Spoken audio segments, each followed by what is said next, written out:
খোস্ট ইসলাম বেঙ্গলে আরও একটা এক্সপিরিয়েন্স আপনাকে স্বাগত। আজকে আমার সাথে রয়েছে আমার নিজের জেঠু, যিনি আমার এক্সপিরিয়েন্সগুলো রেগুলার শুনেন এবং আমাকে রেসপন্স করেছেন যে জেঠু নিজের লাইফের একটা এক্সপিরিয়েন্স যেটা তিনি চাকরি করাকালীন তার কলিগের থেকে পেয়েছিলেন, সেই এক্সপিরিয়েন্সটি বলবেন। তো আমি এখন ফোন কলে আমার জেঠুর সাথে রয়েছি। হ্যালো জেঠু। হ্যাঁ, তখন আমি কন্ট্রাক্টের ব্যবসা করতে গিয়ে তোমাকে বললাম না, মালদা বালুঘাটে আমি বিএসএর প্রচুর কাজ করতাম। হ্যাঁ হ্যাঁ, তুমি আমাকে বেসিক্যালি বলো, তুমি একটা আমাকে ইনসিডেন্ট এমনি বলছিলে যখন আমাদের বাড়িতে এমনি আলোচনা হচ্ছিল পুজোর সময়।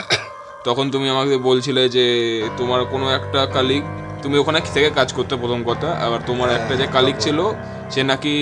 কলিগ না, ও আমার বন্ধু দাদার মতোই ছিল। কারণ আমার বড়দা যখন কল্যাণী থানাতে বসেছিল, তখন ওনার বাবার সাথে আমার বড় বড়দার খুব রিলেশন ছিল। আচ্ছা। তা ভদ্রলোক, ওনার বাবা এককালে বিচর ওখানে শিল্পাঞ্চলে বিশাল বড় লোহার ফ্যাক্টরি ছিল। তো যাই হোক, কোনো কারণবশত ওনার বাবার সাথে ওনার মনোমালিন্য হয়নি বলে ওনার বাবা ওনাকে ত্যায্যপুত্র করে দিয়েছিল। তা শিল্পাঞ্চলে ওদের যে জায়গাটা ফ্যাক্টরি ছিল, ওই একটা ঘরে উনি থাকতো। তো তখন আমারও চারিদিকে ব্যবসা বাণিজ্য করতে গিয়ে আমি প্রচুর টাকার লস খেয়ে গিয়েছিলাম। যার পরে বাড়িতে একটু মনোমালিন্য হওয়ার পরে আমিও রাগ করে বাড়ির থেকে কিছুদিন রিটার্স ছিলাম। তখন আমি ঘুরতে ঘুরতে আমি কল্যাণী শিল্পাঞ্চলে যাই। তারপরে আমি যখন স্টেশনে বসে আছি, এই ভদ্রলোকের সাথে আমার পরিচয় হয়। এনার নাম হচ্ছে গোপালদা। কল্যাণীতে খুব পপুলার লোক ছিল, শিল্পাঞ্চলে গোপালদা বললে এক লোকে সবাই চিনত। এবং ওনার মাথাটা একটু ডিস্টার্ব ছিল বলে ওনাকে সবাই পাগলা গোপালদাই বলতো। কিন্তু উনি খুব সৎ টাইপের লোক ছিল। ওনার বাবার এত পয়সা ছিল, সেদিকে ওনার কোনো ভূক্ষেপ ছিল না। উনি কোনোদিন, ওনার ভাইরাই নিয়ে নিচে সমস্ত সম্পত্তি। উনি নিজের জীবিকা বাঁচার জন্যে ওই শিল্পাঞ্চলে উনি বেশ কিছু ছাগল পুষত। সেই ছাগলের থেকে যা ইনকাম হতো তাতে ওনার মোটামুটি একা ভালো মতো চলে যেত। তা ওনার সাথে আমার পরিচয় হয়, তখন আমি বিজনেসে গেছিলাম, তখন থাকার কোনো জায়গা ছিল। উনি আমার সঙ্গে যখন কল্যাণ স্টেশনে আমার পরিচয় হলো, উনি আমার সাথে কথা বলার পরে বললো, আপনি একটা কাজ করুন, আপনি আমার সাথে চলুন, আপনি আমার সাথে আজকে থেকে থাকবেন যতদিন আপনার কোথাও কোনো একটা কাজের ব্যবস্থা নেই। তখন ওনার সাথে আমি থাকা শুরু করলাম কল্যাণী শিল্পাঞ্চলে স্টেশনের পাশেই। শিল্পাঞ্চল তো কল্যাণী খুব পপুলার জায়গা, সবাই চেনে। ওখানের ভিতরে প্রচুর ফ্যাক্টরি এখনো আছে, আগেও ছিল। তা থাকা শুরু করলাম। উনি আমাকে খুব ভালোবাসতেন। উনি আমাকে একটা শিল্পাঞ্চলের ভিতরে একটা ব্রেক ফ্যাক্টরিতে কাজের ব্যবস্থা করে দেয়। তা যখন ওই মালিক, ও খুব ভদ্রলোক ছিল, এখন ওনার ওখানে প্লাস্টিক ফ্যাক্টরি করেছে। তো ভদ্রলোক আমার ব্যবহারে, আমার কাজকর্ম দেখে উনি আমাকে খুব ভালোবাসতো। যার জন্য উনি আমাকে বলেছিল যে ঠিক আছে পঙ্কজ, তোর ওইদিকে ওখানে তো গোপালের ওখানে থাকতে খুব অসুবিধা হয়, ঠিক আছে আমার ওখানে একটা লোকের দরকার, রাত্রিবেলা এত মালপত্র থাকে, ফ্যাক্টরিটা তালা দেওয়া থাকে। তা আমি পাশে বিশাল বড় ঘর করছি, ওখানে কনস্ট্রাকশনটা আমার হাতেরই তৈরি নিজের, তুই এখানেই থাকবি। তা আমি এই শিল্পাঞ্চলে এই ফ্যাক্টরিতে আসার দিন 10 আগে অবধি আমি ওইখানটাই থাকতাম ওনার সাথে। তো উনি সকালবেলা হট করে, উনি একটু পাগলা টাইপের লোক ছিল, তো উনি খুব পপুলার। ওনার বাপের এককালে প্রচুর সম্পত্তি ছিল, সেই হিসাবে ওনাকে কল্যাণীর সবাই চিনত।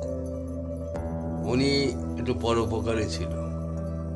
উনি কে কাঁচা বেল চেয়েছে, তো ওখানে ওনার ঘরের সামনে বিশাল বড় বেল গাছ ছিল, ছোট ছোট বেল তৈরি হতো। তো উনিও একজনাকে বেল চেয়েছিল বলে উনি কল্যাণী 2 নম্বর মার্কেটে উনি এক ভদ্রলোককে ওই বেল দিতে গিয়েছিল, কচি বেল। বেল দিতে গিয়ে তখন উনি খেয়াল করেনি, একটা পাগলা গোছের ছিল, সাইকেল নিয়ে চালিয়ে যাচ্ছে। হট করে অপোজিট সাইড থেকে একটা বাস এসে ওনাকে এমনভাবে মানে কি অ্যাক্সিডেন্ট করেছিল যে ওনাকে হসপিটালে নিয়ে যাওয়ার মতো পরিস্থিতি হয়নি, ওখানে স্পট ডেথ হয়ে গেছিল। এই সকালবেলা তখন এই 7:30-8টার ঘটনা হবে। উনি খুব ভোরে উঠতো, আমি ওনার সাথে সাথে উঠতাম। মোটামুটি আমাদের 6টার মধ্যে স্টেশনে গিয়ে চা বিস্কুট খাওয়া হয়ে যেত, মুখ টুক ধুয়ে ফ্রেশ হয়ে। তারপর আমি আমার ফ্যাক্টরিতে চলে আসতাম 8টার থেকে, আর উনি ওনার কাজে বেরোতো। দুপুরবেলা একসাথে খাওয়া দাওয়া হতো, উনি রান্না বান্না করতো। আমার কাছে যখন 8:30টার সময় খবরটা এলো, তখন আমি সবাই ফ্যাক্টরিতে গিয়ে ঢুকেছি। একজন এসে বলছে, পঙ্গদা, গোপালদা মারা গেছে। হ্যাঁ, কোন গোপাল? বলে তোমার গোপালদা। মানে কি করে?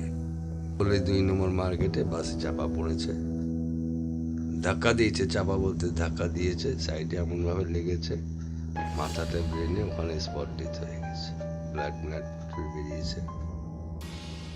তো যাই হোক, বডি নিয়ে আসা হলো, পুলিশ কেস হলো, পোস্টমর্টম হলো, হওয়ার পর ওনার বডি ওনার বাড়ির লোক এসে, ওনার বাবা তো আগেই মারা গেছিল, আর যারা ভাইরা ছিল ওরা বডি নিয়ে এসে দাহ টাহ করলো। তখন আমি ওই ঘরটাতে থাকতাম, সে গোপালদার ঘরটাতে। গোপালদার ঘরটাতে, ওইটাতে আমি থাকতাম। কিন্তু প্রথম দিন আমি যেদিনকে মারা যায় সেদিন আমার একটু ভয় ভয় লাগছে। রাত্রিবেলা আমি এই 1টা-1:30টার মতো বাজে, সারাদিন তো খাটাখাটনি পরিশ্রম হয়। 1টা-1:30টা বাজে, আমি দরজা খুলে বাথরুম করতে বেরিয়েছি। তা দেখছি যে পাঁচিলটা ছিল ঘর থেকে বেরিয়ে, যে ওয়ালের যে পাঁচিলটা, ওখানে আমরা দুজনে বসে গল্প টল্প করতেছিল, অঞ্চলে সব দেখা টাকা যেত। তা আমি যখন বাথরুম করতে বেরিয়েছি, উনি আমাকে বলছে যে, কি ঘোষদা? উনি আমার ঘোষদাই রাখতো একদম। এটা আমার চাক্ষুষ নিজের চোখে দেখা। উনি আমাকে বলছে, কি ঘোষদা, বাথরুম করতে বেরিয়েছেন? আরে ভয় নেই, ভয় পাবেন না, আমি গোপাল। আরে আমি নেই তাতে কি আছে, আমি আপনার পাশে সবসময় আছি।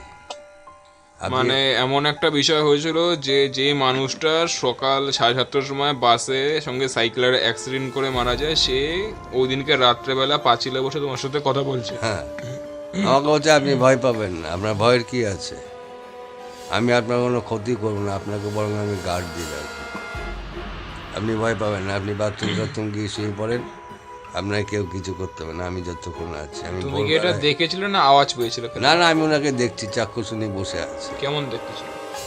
রোগা করে, হ্যাঁ, আগের মতো যেরকম উনি যেরকম সিম্পল জামা প্যান্ট পরে, যেটা পরে উনি গিয়েছিল আমার সঙ্গে সকালবেলা চা খেয়ে, উনি বললো একজনকে আমি কাঁচা বেল দিতে হবে, ঘোষদা ভদ্রলোক অসুস্থ, ওই কাঁচা ছোট ছোট বেলে উনি ডাস্ট করে খেলে পায়খানা থেকে, তুমিও খেতে পারো, এগুলো খুব উপকার হয়। কাঁচা বেল যদি শুকিয়ে ডাস্ট করে খাওয়া যায়, এটা পেটের পক্ষে বিশাল। উনি এই জড়িবুটি নিয়েই থাক।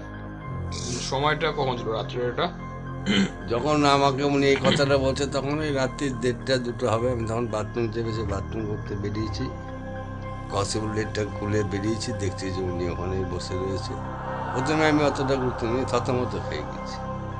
আমরা গোপালদা এই রাত্রে, গোপালদা, তখন আমার খেয়াল নেই যে উনি সকালবেলায় মারা গেছে। আমি আবার উল্টে গেছি, কী ব্যাপার তুমি এত রাত্রে বসে রয়েছে? বলে, এই তো, আপনার কোনো টেনশন নেই, আপনার ভয় নেই। নর্মালি যেরকম লোকে কথা বলে, উনি আমাকে বলছে, আপনি কি বাথরুম করতে যান, বাথরুম করে বেরিয়ে। তখন আমি অতটা মাথায় আসিনি, কারণ সারাদিন খাটাখাটির পরে আমি অতটা গুরুত্ব দিয়ে যেতাম। যখন আমি বাথরুম করে শুয়েছি, তখন পাশে দিয়ে চারে গোপালদা তো শুতে এলো না। তাহলে তখন হট করে মনে হলো, গোপালদা তো মারা গেছে সকালবেলা আজকে। তাহলে আমি এতক্ষণ তাহলে কার সাথে কথা বলি? গোপালদার প্রেতাত্মার সাথে। উনি আমাকে বললো যে ভয় নেই, আপনি চিন্তা করবেন না। তখন আমার একটু সত্যি কথা খুব ভয় লেগে গেছিলো। আমি একটা বিষয় কোথাও না কোথাও শুনেছি যে রাত্রি 3টে থেকে 4টে পর্যন্ত অথবা তার আগে, মানে যাদের হট করে ঘুমটা ভেঙে যায়, অনেকে বলে না যে আমি রাত যখনই ঘুমাই রাত 4টের সময় ঘুম ভেঙে যাবে, অথবা এই 7টার সময় ঘুমটা ভেঙে যায়। তো আমি শুনেছি হয়তো 3টে থেকে কোনো একটা যোগ শুরু হয়, অথবা ব্রহ্মমুহূর্ত শুরু হয়, এবং 3টে, ধরো কারো 3:15 রোজ ঘুম ভাঙে, অর্থাৎ 3টে থেকে 3:15, মাত্র এই 15 মিনিট টাইমে তার দিকে কোনো একটা প্রেতাত্মা বা কোনো পরলৌকিক জগতের মানুষেরা হয়তো তাকিয়ে থাকে। এর জন্য তাদের তাকানোর জন্য নাকি, মানে কনস্ট্যান্ট তার দিকে তাকিয়ে থাকে, তাদের তাকানোর জন্যই নাকি ঘুমটা ভাঙে। তো ওই সময়টা হয়তো মানে কোনো একটা যোগ ছিল, অথবা কোনো একটা গ্রহ নক্ষত্রে যে ব্যাপারটা রয়েছে এটা তুমি দেখতে পেরেছো হয়তো। অথবা শোনা গেছে যে যারা খুব কাছের হয় মৃত্যুর পর তারাও নাকি এরকম করেই ফিরে আসে। তোমার ক্ষেত্রে হয়তো সেটাই হয়েছিল। না দেখো, সেটা ঘটনা হচ্ছে আমি তো এইসব ব্যাপার নিয়ে কোনোদিন এক্সপিরিয়েন্স করিনি, আমি এই ব্যাপার নিয়ে খুব একটা মাথা ঘোরাইও না। যেটা আমার জীবনে বাস্তব ঘটনা, যেগুলো তোমাকে আমি এই 3টে কাহিনী বললাম, এই জীবনে আমার নিজের বাস্তব ঘটনা আমার নিজের চোখে ঘটেছে, সেটাই আমি তোমাকে বললাম। তার কারণ হচ্ছে যে আমি যতদিন শিল্পাঞ্চল ওই পেরেক ফ্যাক্টরিতে যাইমু, যার জন্য ওনাকে সবাই যাই বলেছিল, জাইমু ফ্যাক্টরিতে যতদিন আমাকে তারপর দিন সকালবেলায় গিয়ে বললাম যে যাইমু, গোপালদা কালকে সকালবেলায় মারা গেল অ্যাক্সিডেন্ট হয়ে। রাত্রে আমি বাথরুম করতে বেরিয়েছি, এবারে তখন 1:30-2 এরকম বাজে। গোপালদা দেখে এরকম ওই রেডিংয়ের ইয়ের পরে বসে রয়েছে, বারান্দার যে পাঁচিলের ছোটো পাঁচিল, তুমি দেখেছো, পাঁচিলের পর বসে আমাকে বলছে কী ব্যাপার, বাথরুম করতে গেছেন, ভয় নেই আপনি। তখন যাই আমাকে বলছে তোর ওখানে থাকাটা পঙ্কজ নিরাপদ না, দাঁড়া 2-3 দিন একটু কষ্ট কর, 2-3 দিনের মধ্যে আমি এখানে তোকে 5 ইঞ্চি ওয়াল দিয়ে ঘর তুলে দিচ্ছি, তুই টিনে সেট করে দিচ্ছি, তুই এখানে এসে পারমানেন্ট থাকলে দিচ্ছে, এখানে আমার এখানে কাজ করবি, তোরও সুবিধা হবে আমারও সুবিধা হবে, প্রোটেক্টেড এরিয়া, কোনো ঝামেলা নেই। আমি 5 দিন ছিলাম ওখানে গোপালদা মরে যাওয়ার পরে। 5 দিনে আমি দেখেছি উনি রাত্রিবেলার দিকে আমায় কোনো দিন কোনো ভয় দেখায়নি বা কিছু করেনি, কিন্তু রাত্রিবেলা আমি শুয়ে থাকলে বুঝতাম যে মনে হচ্ছে যে উনি ওনার জিনিসপত্রগুলো নিতে এসছে। সকালবেলায় আমি দেখতাম যে হ্যাঁ, কারণ ওনার ব্যাগে তো আমার হাত দেওয়ার দরকারও নেই। তা দেখলাম ওনার কম্বল, হাত, তারপরে আর অ্যাটাচিগুলো সবই দেখি মুখ খোলা, চারিদিকে জামা কাপড় সব ছিঁড়ানো ছটানো।